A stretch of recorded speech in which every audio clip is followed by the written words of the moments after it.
Bienvenue sur FR Daily News. Notre actualité d'aujourd'hui parlera de Demain nous appartient, spoiler, épisode 1569. John a fui la police. Le père de Bastien a-t-il tué quelqu'un? Bastien a été hospitalisé. John est resté à ses côtés toute la nuit. Bastien avait peur. Il avait lu beaucoup de choses sur Internet. Benjamin sera là pour Bastien, un oncologue qui veillera. Greffe de moelle osseuse plus chimiothérapie programmée. Aurore enquête sur un mort qui semble connaître son assassin. Un voisin a reconnu le cycliste John Kovac, il est en prison. Aurore et Karim décident de l'arrêter. Le téléphone portable ne répond pas et le garage est fermé. Kovac a acheté une maison avec une rente viagère à Monsieur Flamand. Va-t-il tuer l'homme pour récupérer la maison? La police a trouvé le téléphone portable de John à l'hôpital et s'y est rendue. Chloé reçoit un courrier de l'Éducation nationale qui concerne la nouvelle mission de Frontignan. Cela commence la semaine prochaine. Chloé n'a pas l'air contente.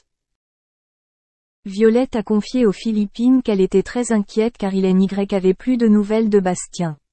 Violette regrettait de s'être mêlée à quelque chose qui ne la regardait pas. Bastien envoie un SMS à Violette pour lui dire qu'il ne veut voir personne. Victoire est heureuse que Benjamin reprenne du service.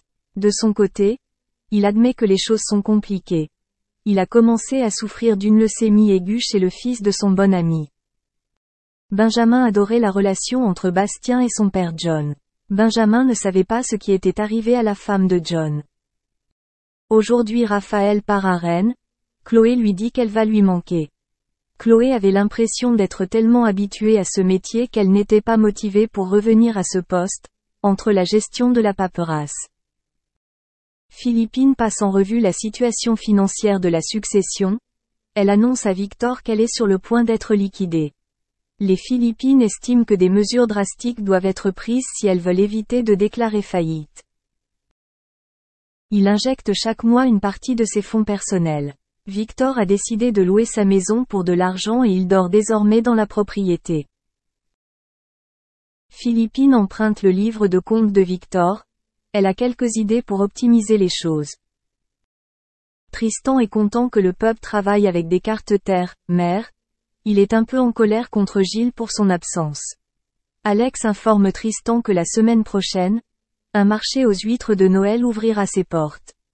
Tristan ne veut pas fermer le pub. Alors il demande à Alex d'embaucher quelqu'un. Chloé et Marianne déjeunent ensemble à l'hôpital. Marianne pense que Chloé est sous le choc après un traumatisme psychologique. Elle a peur que l'effondrement d'un lycée se reproduise.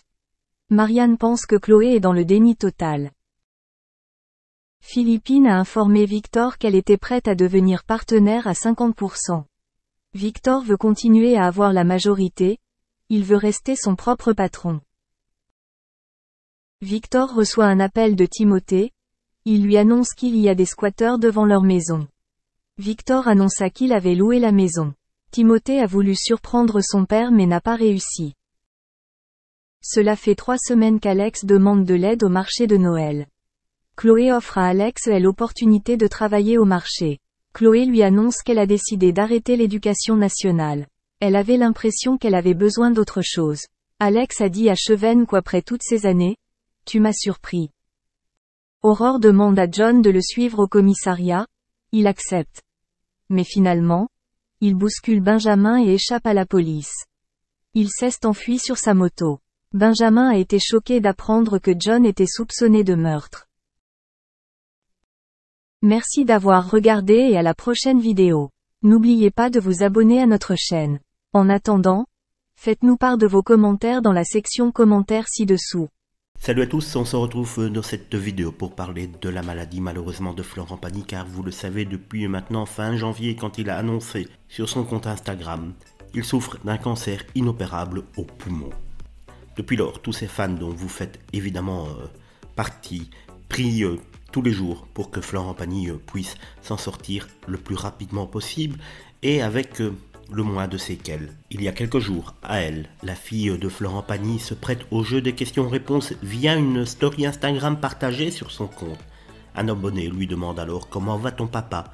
La jeune femme de 22 ans répond en donnant des nouvelles rassurantes du chanteur. Tout va bien. Elle partage même une photographie sur laquelle elle apparaît avec ses parents. Le trio déguste une glace en pleine rue et semble profiter de ce précieux moment placé sous le signe de la famille et de la Dolce Vita. On espère que cette photo partagée par AL sur son compte Instagram en réponse d'une question sur la santé de son papa, cette photo si précieuse pour beaucoup de monde puisqu'on le voit en bonne santé, on espère vraiment que cette photo date bien du moment où elle a répondu. Depuis son annonce sur Instagram, en effet, les nouvelles vont dans un sens ou dans un autre, mais ce qui est sûr, c'est que son cancer est une forme agressive. D'ailleurs, c'est pour cela qu'on ne peut pas l'opérer. Il avait clairement expliqué qu'il n'avait qu'une seule tumeur, pas de métastase, qu'il n'avait rien dans d'autres organes, mais qu'on ne pouvait pas opérer parce que celle-ci se divise très très vite. Donc, dit-il, il y a beaucoup trop de risques pour elle qu'elle se propage dans d'autres organes si on opère. On le voit en tout cas que sa fille à elle nous donne des nouvelles très rassurantes de Florent, en espérant que celui-ci puisse bientôt, très prochainement, nous donner des nouvelles rassurantes sur son état de santé.